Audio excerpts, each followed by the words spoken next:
Muito bem-vindos ao 5º BioEngCast. Hoje eu tenho o privilégio enorme de receber o professor Dr. Hamilton Moreira, grande oftalmologista, notório saber em oftalmologia e diretor do Médicos de Olhos, uma empresa recém-formada, mas com muita potência em agir, abrange vários trabalhos dentro do campo da oftalmologia, importantes para o nosso estado, de grande impacto social. E é um prazer estar aqui com você hoje, Dr. Hamilton. Seja bem-vindo. Muito obrigado, Norton. O prazer é todo meu. Muito obrigado. Dr. Hamilton, a primeira coisa assim, que a gente passa nos nossos podcasts é conhecer mais não só sobre o médico, sobre a profissão do entrevistado, mas um pouco também sobre a sua trajetória. O que o fez vir para a medicina, vir para a oftalmologia? Como é que foi essa escolha? Desde criança já era assim? Vem de uma linhagem de médicos, né, na família? Conta um pouco essa história. Eu acho que eu sou um pouco como o Bala Zequinha. Lembra da Bala Zequinha? Lembro, claro. Zequinha médico, Zequinha empreendedor, Zequinha administrador, Zequinha várias coisas. Mas é verdade, eu venho de uma família de oftalmologistas, não só médicos, mas oftalmologistas. E aos 16 anos eu tive que decidir, de 15 para 16 anos, se eu queria ser oftalmologista, se eu queria ser médico ou não. Essa decisão talvez foi a decisão mais ao acaso que eu tomei na minha vida, porque a responsabilidade de uma pessoa, a maturidade de uma pessoa aos 15 anos sobre a sua profissão é muito pequena. Até hoje tem esse problema para as pessoas que decidem ser médicos, né? Mas foi quando eu decidi ser médico e foi ao acaso. Mas depois a decisão de ser oftalmologista foi quando eu fiz um mochilão na Europa, fiz lá, eu queria ficar mais tempo, eu queria ficar um ano, meu pai não deixou, me trouxe de volta depois de 3 meses, e eu fiz um mochilão e eu percebi assim, olha, é mais fácil, eu acho que trilhar o caminho que já está mais ou menos aberto pelos meus pais. E eu, então, acabei me dedicando à oftalmologia, fiz todos os passos necessários, residência, mestrado, doutorado, pós-graduação. E hoje em dia me sinto extremamente feliz com as minhas escolhas.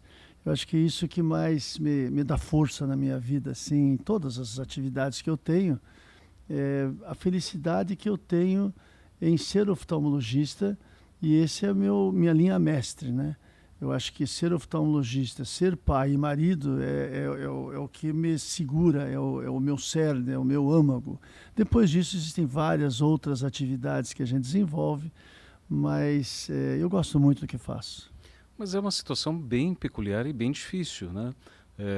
Escolher exatamente a mesma especialidade dos pais, Então. Porque parece ser o caminho mais fácil, mas embute uma responsabilidade gigantesca, né? Será que eu vou ser tão bom quanto os meus pais? E na verdade é uma responsabilidade complicada de se assumir, né? Você falar como é que você sabe lidou que com eu isso? estou vivendo isso agora porque meu filho se formou esse ano e ele decidiu também fazer oftalmologia. Ele entrou na residência de oftalmologia em São Paulo, no IPEPO, que é um instituto muito legal lá. Mas eu vivo isso, então eu percebo, poxa, até que ponto, né, o exemplo do pai influencia o filho. Foi isso que aconteceu comigo, certamente. Meu pai e minha mãe eram oftalmologistas, e isso certamente teve ali um impacto, né, na minha escolha. O que é interessante é que, na medida que você vai ascendendo na carreira, passando por outras situações, você percebe que você não é prolongamento, né, daquilo que já existia, que existe uma trajetória toda sua, e no momento que a gente identifica essa trajetória, no momento que a gente se individualiza, é o momento da alegria, da felicidade. Eu acho que apesar de uma pessoa, qualquer que seja, eu em particular posso falar, porque realmente meu pai e minha mãe são oftalmologistas, eu também sou, e meus irmãos são também. São 5, 2 irmãos, eu e meu pai e minha mãe. Mas no momento que existe uma individualização e identifica-se essa individualização dentro de você, é onde existe a felicidade, porque aí você é você mesmo e não um prolongamento dos pais. Mas não, para falar a verdade, nunca foi uma coisa assim de grande conflito dentro de mim, não. Eu acho que basicamente pela primeira parte do que eu falei, porque encaixou muito bem comigo. Ser oftalmologista significa ter necessidade de bom relacionamento com as pessoas, necessita ser agressivo também, porque você precisa fazer cirurgia, e para a cirurgia você tem que ter coragem, né? Não é qualquer pessoa que se dá bem com cirurgia. Então aquela coragem natural que eu vejo que eu tenho dentro de mim, eu tenho que me manter atualizado. A oftalmologia é um campo que, se você falha um ano nos congressos internacionais, você fica desatualizado, você já fica sem saber o que falar para os seus alunos, e os alunos cobram a atualização.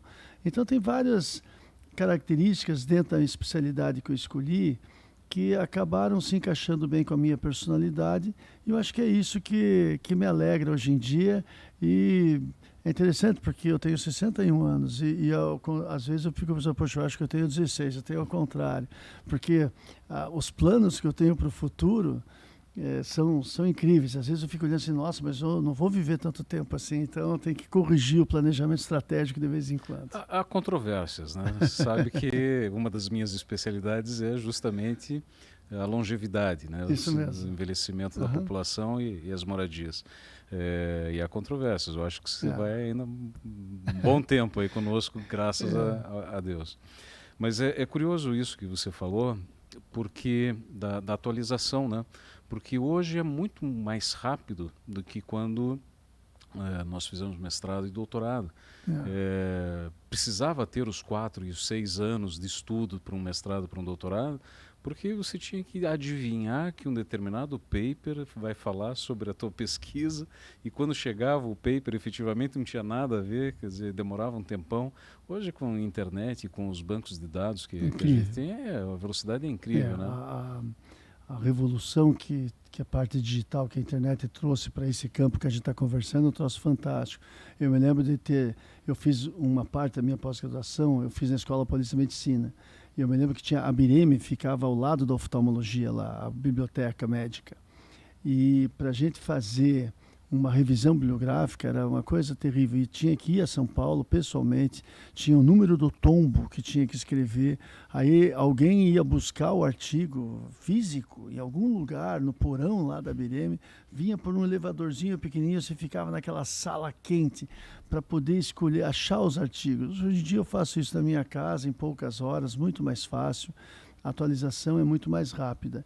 A medicina foi impactada de forma muito drástica por toda essa parte digital em todos os sentidos, desde a parte de atendimento, da parte administrativa, o que tirou um pouquinho também aquela humanidade que existia, aquela morosidade do lado bom, né, que existia no contato humano. Eu acho que hoje a gente também está muito ligado com essa parte tecnológica, e que é bom, porque traz segurança, mas diminui um pouco aquela intuição humana, aquele contato, aquela desconfiança que existe, ou aquela confiança, desculpe, que existe entre médico e paciente. Mas aí é uma situação também que me chamou bastante atenção quando nós nos conhecemos. Porque poucos médicos chegaram até a Bioeng com um enfoque tão tecnológico e tão empreendedor quanto foi a nossa primeira conversa. Então eu me lembro até hoje que era um momento em que estava sendo criado o Médicos de Olhos, né? Perfeito. Era um momento ainda de expansão, né, das atividades, né? E em todas as conversas, né, nós discutimos ali os projetos, e você sempre me perguntava, mas o que a gente pode agregar de tecnologia? Isso. O que existe de mais tecnológico, seja no método construtivo, seja na recuperação pós-anestésica, seja no monitoramento, seja, enfim, em todas as áreas.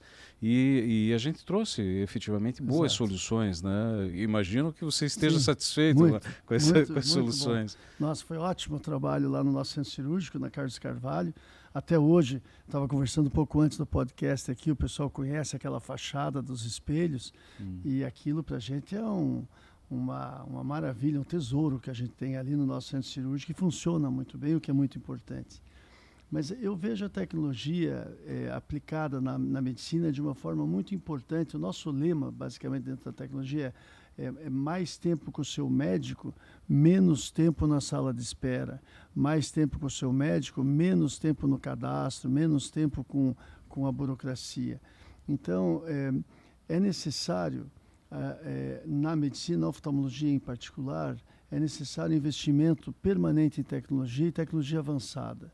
Não dá para ficar para trás, senão vai perecer. Ou cresce ou perece. Nesse caso, não tem outra opção. E os equipamentos são muito caros também. Mas isso tem que ser usado de uma maneira racional para não tirar a humanidade, não tirar aquele contato, aquela responsabilidade que existe do médico ter a relação com o paciente de forma humilde e de forma respeitosa. A arrogância do médico, o contato excessivo com a tecnologia e usar aquilo sem que seja a favor do relacionamento médico-paciente, certamente não é um uso adequado.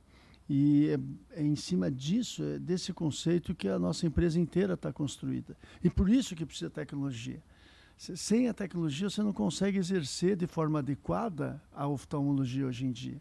E para exercer de forma adequada, você tem que ter o embasamento tecnológico, o conhecimento, mas, sobretudo, a humildade de lembrar que ali na tua frente tem uma pessoa que não veio te dar um abraço, que veio porque está com problema nos seus olhos. Está fragilizada de alguma forma. De alguma maneira está fragilizada.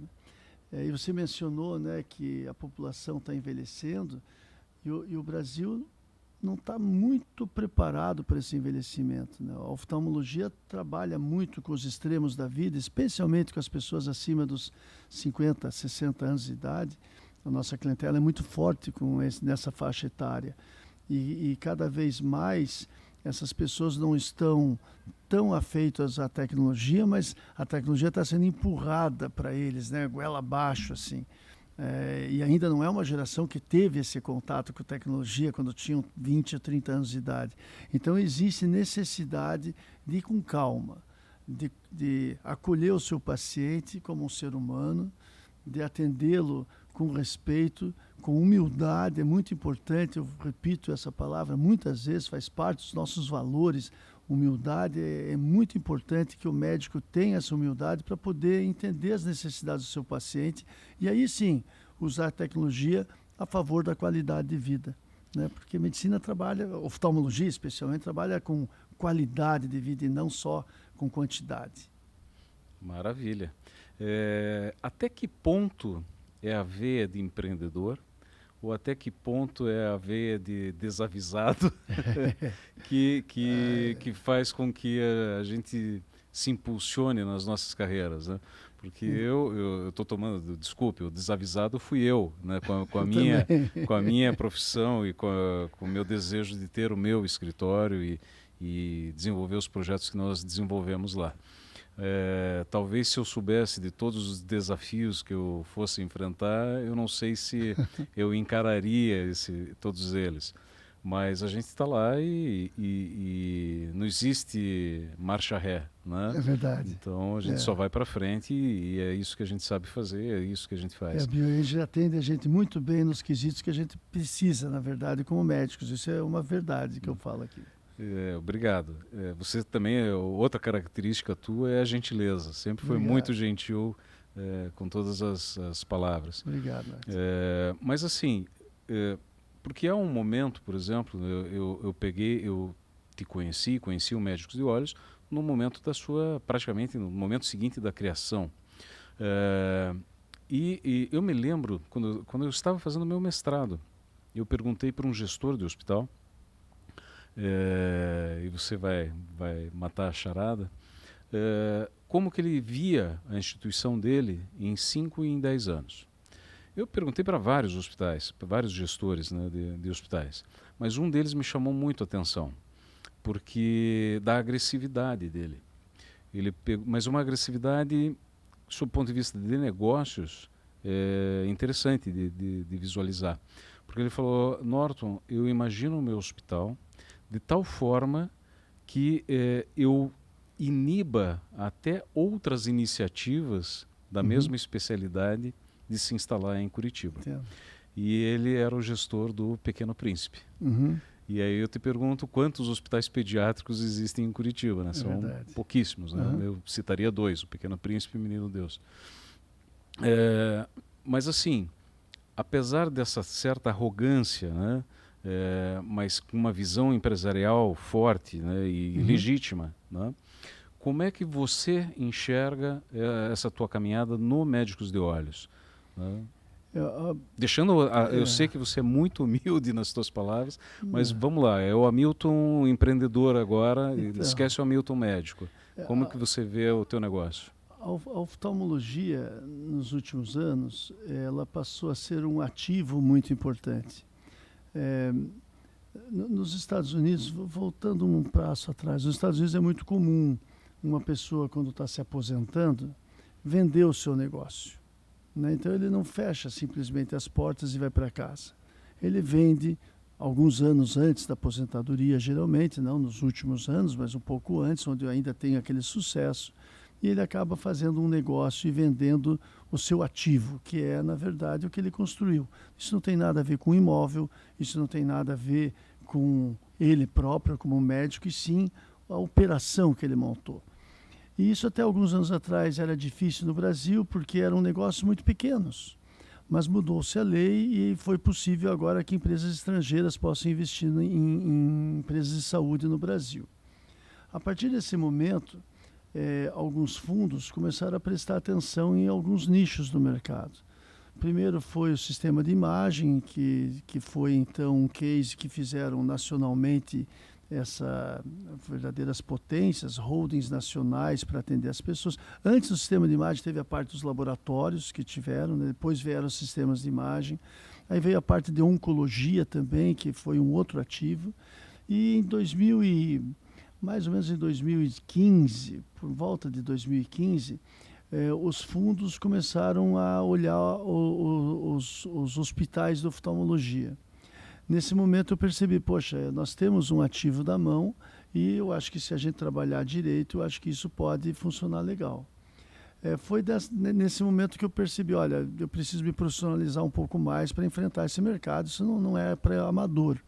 Aí eu fui para o exterior, fiz um estudo, fiz um curso em Wharton lá e na volta, e mesmo lá, a minha mentoria lá, eu tinha um mentor que me ajudava, eles falaram assim, olha, existe uma grande probabilidade de você precisar fazer um negócio teu agora.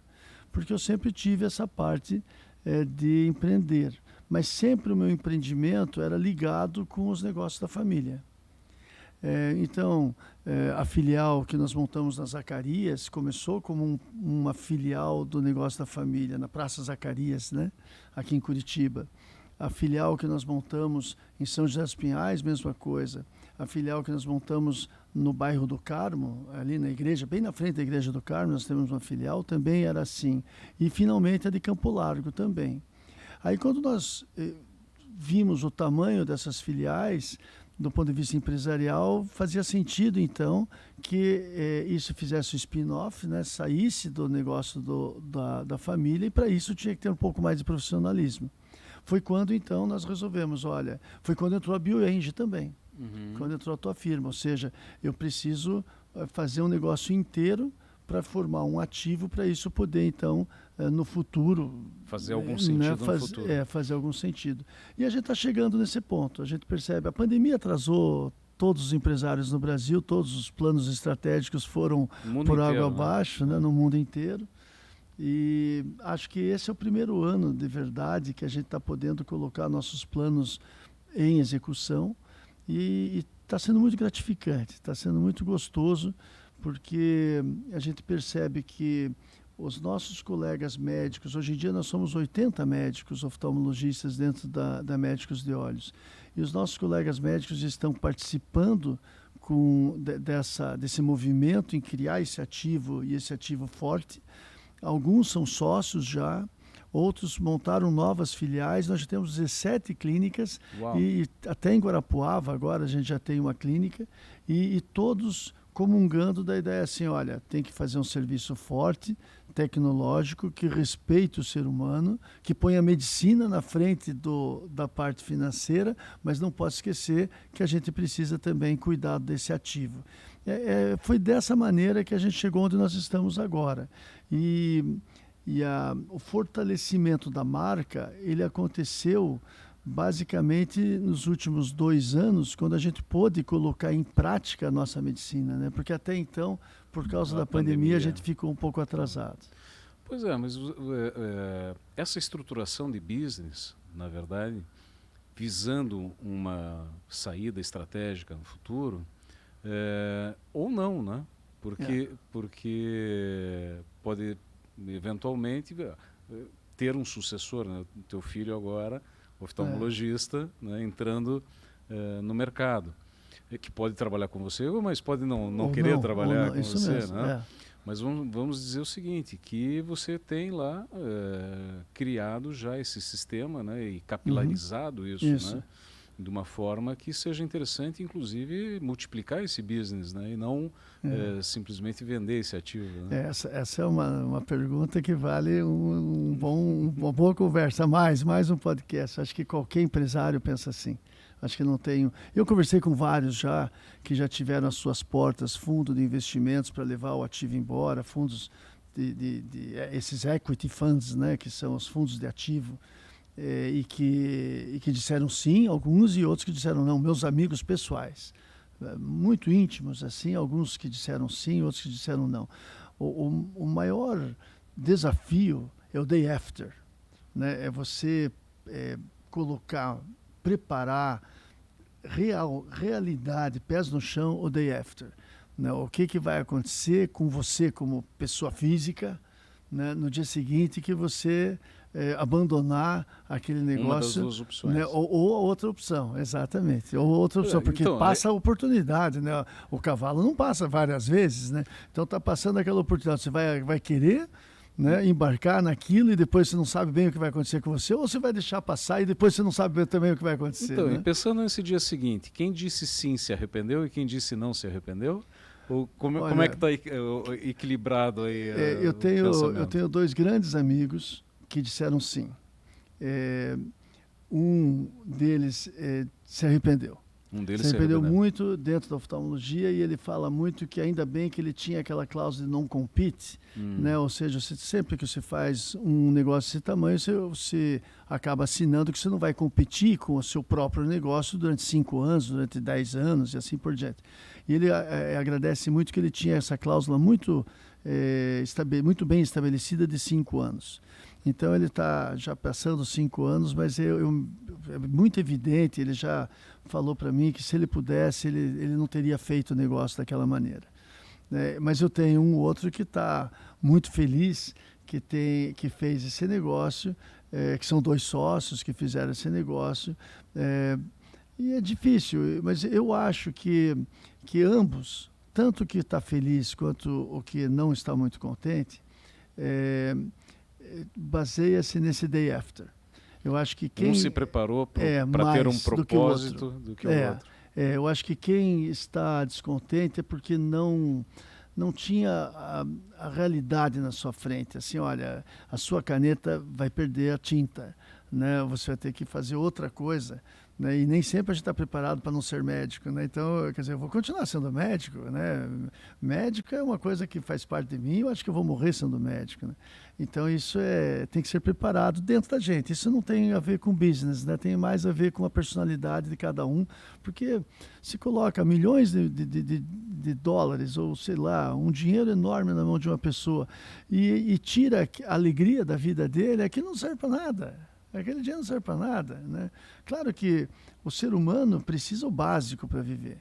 O ser humano ele é obrigado a ter aquele básico, e aquilo tem que ser uma perseguição tenaz. Assim, no momento que atinge o básico, dali em diante tem que ser qualidade de vida. Né? Então, poxa, você já tem condição encaminhar os seus filhos, você tem a sua casa própria, você tem a sua condição de viver bem, a partir dali, tem que pensar na sua qualidade de vida. Então, às vezes é uma oferta grande em dinheiro, mas não é grande em felicidade. Eu acho que é em cima disso que qualquer empresário tem que cuidar do seu ativo, como a gente está hoje em dia vivendo. Isso o que eu estou falando para você agora. Eu acho que, não sei se consigo passar o entusiasmo que eu estou vivendo, mas não tem um dia da minha vida que eu não fico pensando nesses caminhos. Trabalho, opa. Você se diverte. Ah, sim. É verdade. Isso. Às vezes minha filha fala que eu trabalho muito, mas sempre a minha resposta assim para ela, filha, calma, o pai está só se divertindo. Na verdade, eu não gosto muito de ir para academia, então acho que eu fujo dentro do trabalho. Mas me diga uma coisa agora, quem disse não se arrependeu? Ou não se arrependeu? Dos que eu conheço, eu gostaria de mencionar o nome, mas eu não conversei com eles, então eu não posso tomar essa liberdade. Fique tranquilo. Mas não, o que disse não se arrependeu. Não se arrependeu. Não se arrependeu nem. E ele fala, inclusive nas conversas que eu tenho, que se ele quiser vender, ele venderia agora outra vez. A qualquer momento. Mas eu acho que também é por causa disso, que não fechou a janela para ele, né? Já algumas pessoas... O ciclo não completou. Depende muito do negócio que você tem, né? O negócio que você tem, às vezes, é uma oportunidade, uma janela de oportunidades que você tem ali 5 anos, 10 anos, e depois o business não tem mais atratividade. Então tem que tomar cuidado um pouco com isso também, né? O momento certo da... E a decisão não precisa ser forçada, pode ser amena, né? Ninguém precisa de repente vender nada, né? Pois é, mas aqui no mercado de Curitiba, particularmente, nós temos hoje poucos grupos, né, que sobraram, que não foram adquiridos por outros, genuinamente curitibanos, né? Então são alguns poucos nichos ainda, né, que não foram adquiridos pelas grandes redes, né?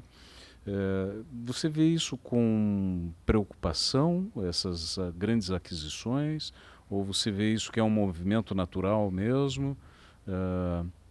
Porque perde um pouco aquela pessoalidade, né? Por exemplo... Esse final acho que até é bom, para falar a verdade, porque o profissionalismo desse pessoal é maior do que o nosso, não tem como competir. Esse pessoal, eles sabem gerir de uma maneira fantástica, e eles são detentores de holdings, então eles têm muita grana para poder ter contadores, parte jurídica e a parte comercial é muito forte, né? Muito melhor do que os pequenos lutadores como nós, assim, né? Empreendedores menores. Mas eu não... Existem pessoas que têm muita preocupação com essa entrada dos fundos, dos grandes grupos, adquirindo vários hospitais pelo Brasil, adquirindo várias clínicas pelo Brasil. Eu não faço parte desse grupo, não. Eu vejo isso com bons olhos. Primeiro porque, assim, a consulta, ela está virando uma commodity, né? Ou seja, ela está muito igual. E quem entra nessa arapuca, nessa armadilha, é difícil criar o seu diferencial. Então, a consulta precisa ter um diferencial. E para ter esse diferencial, você precisa ter suporte financeiro. Então, para você exercer a sua medicina ali humildemente com o seu paciente, você precisa ter um diferencial. E esse diferencial tem que ser ofertado para você pela empresa onde você trabalha. Então, isso faz com que um investidor seja bem-vindo, desde que tenham regras para a gente poder continuar. Mas a medicina está mudando muito, Norton. Puxa vida, entre aquele tempo que a Unimed era uma casinha, quando eu me formei, uma casinha ali no São Francisco, eu me lembro que era muito pequena. Hoje em dia é uma potência, né? E assim por diante, quer dizer, os planos de saúde quase não existiam há 30 anos atrás. E pensa bem, 30 anos é muito pouco, né, para tanta mudança que aconteceu. Eu não me preocuparia, sinceramente, com a qualidade de medicina só por esse motivo que tem agora grandes fundos entrando. Eu acho que o problema é mais básico ainda na formação médica.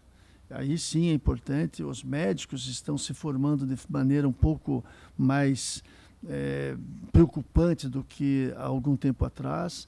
E talvez no exercício da medicina individualmente por cada médico. Eu acho que isso tem que ser resgatado e tem que ser mantido sob cuidados do CRM, muito bem iluminado, para que a parte financeira não tome conta disso também. Aí sim. Então, eu pensei muito mais na financiarização da saúde do que propriamente nos benefícios que essas fusões e aquisições poderiam trazer. Mas você tocou em outro ponto que eu acho também extremamente relevante, que eu vejo no Médicos de Olhos, e que eu tive o grande privilégio de ser convidado a participar da cerimônia de formatura da primeira turma de residentes do Médicos de Olhos, né? Então é uma preocupação não só com a qualidade da medicina praticada, mas em trazer tecnologia para ofertar mais segurança ao ato médico, à prática médica e, consequentemente, aos colaboradores e aos pacientes. A estética, né, a preocupação estética, né, que daí eu posso ajudar um pouco na estética dos ambientes, mas também tem uma preocupação muito séria, e eu te apresentei dessa forma, o professor, doutor Hamilton Moreira. Eu queria que você falasse um pouco sobre essa preocupação na formação desse oftalmologista que passa pelo Médicos de Olhos e pela tua tutoria e mentoria. E isso faz parte do business também, faz parte do negócio.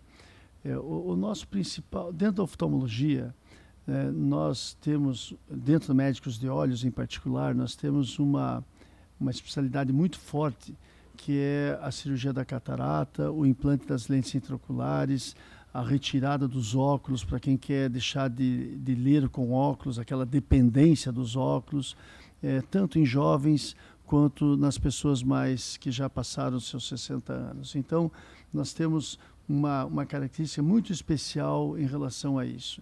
Isso tem exercido uma atratividade muito grande de jovens médicos no Brasil inteiro. E isso não só nesses 4 anos, mas antes disso também eu já exercia essa atividade de professor e agora está com maior evidência ainda. Então, esse ano, em particular 2023, nós já estamos com 18 médicos de todo o Brasil sendo treinados novamente e eles, então, recentemente se formaram também numa cerimônia que você esteve presente. Essa característica de trazer médicos de fora, são jovens médicos, muitos deles...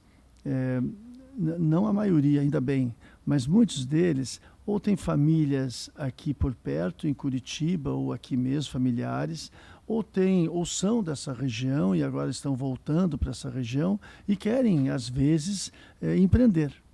Então, o business também é voltado para isso. Ou seja, esses jovens médicos, eles trabalham conosco, eles têm aulas de empreendedorismo. E, ao final, se eles quiserem empreender conosco, eles são muito bem-vindos e, inclusive, recebem financiamento para isso. E, com isso, então, nós crescemos de forma muito mais rápida do que seria se fosse só com recursos próprios. Então, nós temos... geralmente, esses jovens médicos são pessoas que têm os seus próprios recursos, famílias bem abastadas e que é difícil colocar o dinheiro na mão de um garoto de 26, 28 anos. Então, os Médicos de Olhos acabam fornecendo o cenário ideal para a família investir e o jovem médico acaba tendo a sua própria clínica, né? E dentro dos valores do Médicos de Olhos. E dentro do que ele já se formou, porque não é uma coisa nova, não é uma franquia que ele vai lá e compra, que ele não sabe se vai dar dinheiro, se ele não vai dar dinheiro, como é que ele vai trabalhar.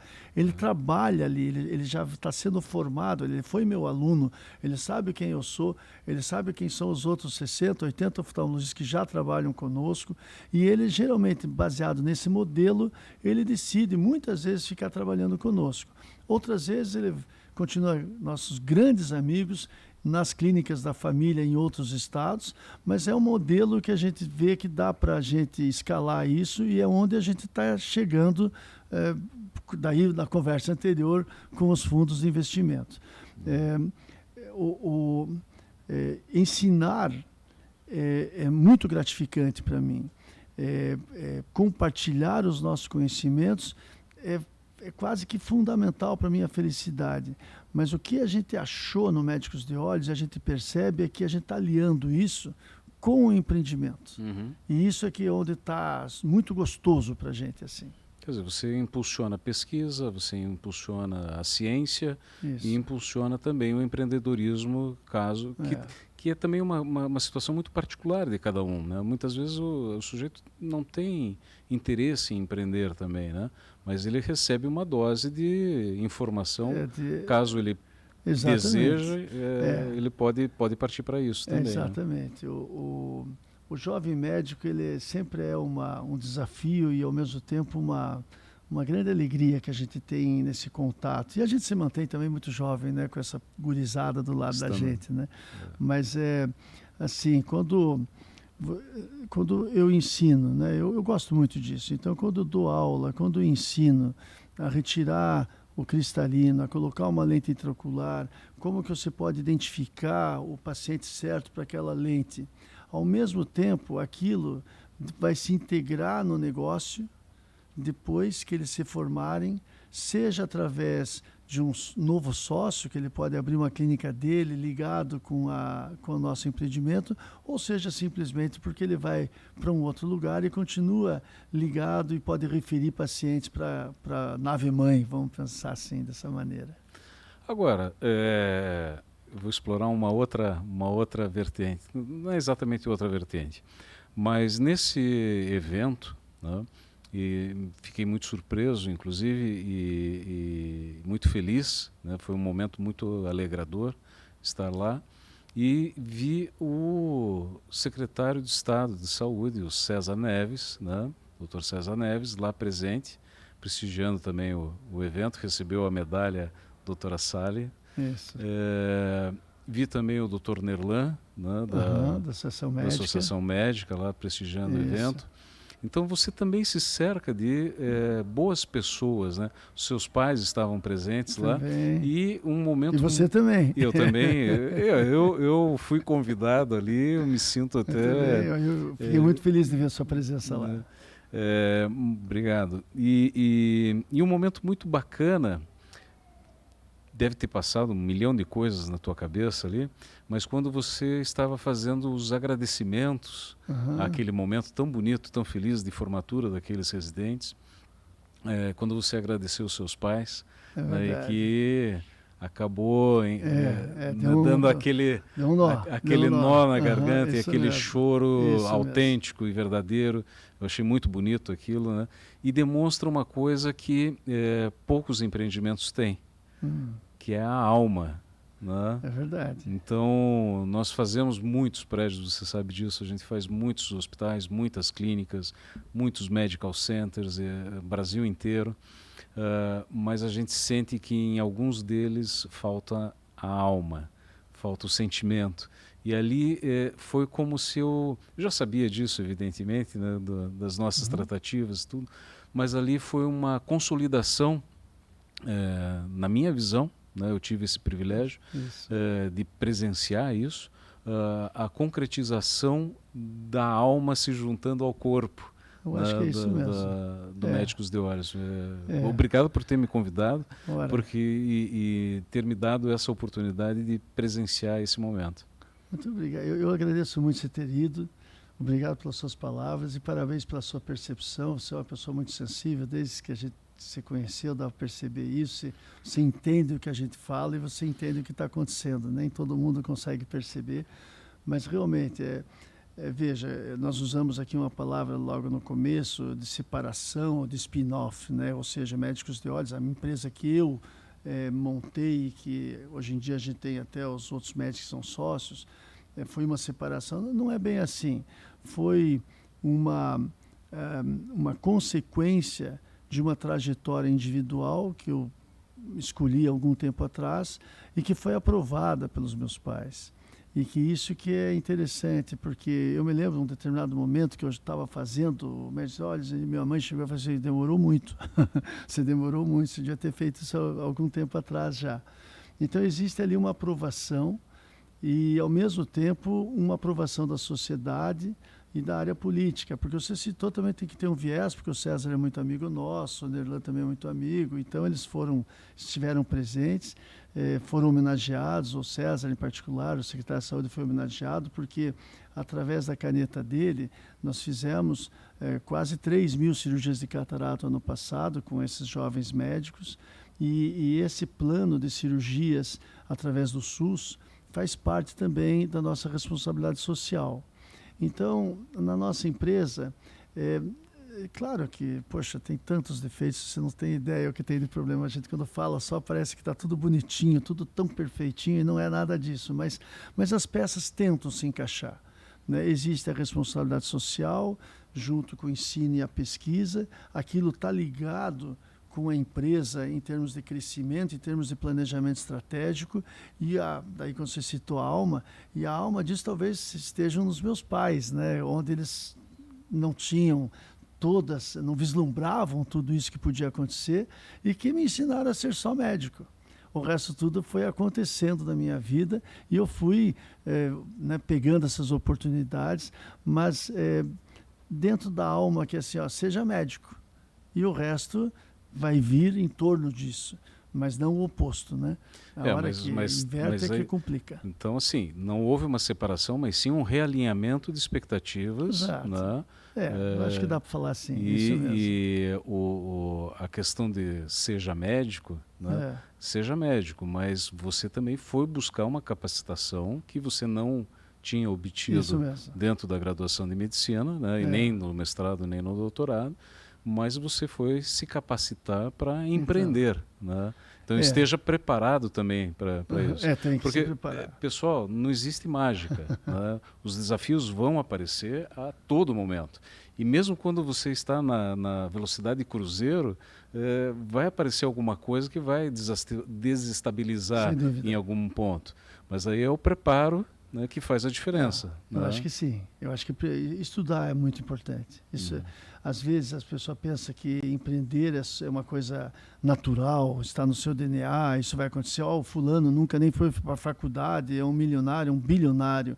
Claro que existem pessoas que têm esse tino, mas geralmente você vai olhar, mesmo que ele não tenha ido para a faculdade, ele fez um mundo de cursos, ele conversou com muita gente, ele se aconselhou e ele estudou. É muito raro uma pessoa que não tenha o estudo, que não tenha uma formação, consiga um sucesso. E eu acho que eu valorizei isso bastante e estamos na trilha certa. Eu acho que está indo bem. A curva de aprendizado é mais longa para quem não se prepara, né? Porque acaba aprendendo com as dores do próprio bolso, talvez, né? sim. E algumas coisas que poderiam ser eventualmente evitadas. Né? Mesmo com todo o preparo, a gente erra bastante ainda. Bastante. Não tem a dúvida. Não tem jeito, não. Hamilton, só que tenho a agradecer a tua presença aqui. Gostaria que você deixasse um recado para todas as pessoas que estão nos ouvindo. Não são só médicos, né? Não são só empreendedores na área de saúde, mas de uma forma geral, para que todos se inspirem nessa brilhante trajetória que você trouxe essa noite. Você sabe que eu sou coordenador de uma liga acadêmica de gestão, que é uma das áreas que eu vejo falta nas escolas de medicina, né? Então eu acho que todo médico deveria ter um pouquinho, pelo menos um básico de gestão para poder se alinhar melhor com a sua profissão. Mas assim, para encerrar, eu queria agradecer a você, mencionar para todos ouvirem que você é uma pessoa extremamente sensível. Não tem uma pessoa que te conhece que não percebe que você escuta muito bem, que você consegue entender o que a gente pede para você como cliente. E realmente foi um encontro muito interessante que nós tivemos do ponto de vista empresarial e também como do ponto de vista pessoal. E agradecer a oportunidade de estar aqui hoje, claro, e dizer para todos que Médicos de Olhos está ali e a gente só vai ter sucesso se eles forem consultar conosco. Então, por favor, venham consultar comigo, porque eu vivo disso, não tenho outra coisa para fazer a não ser fazendo as consultas e as cirurgias para tirar os óculos das pessoas, para os diabetes e, enfim, para todas as doenças que possam afetar os olhos dos seres humanos. melhor qualidade de vida para todos. Exatamente, a gente trabalha com isso, com qualidade de vida, e isso é muito importante, né? De todos os lados. É isso que a gente tem que preservar na vida da gente, a qualidade. Maravilha. Mais uma vez, muito obrigado. Eu que agradeço. Pessoal, até a próxima. Obrigado.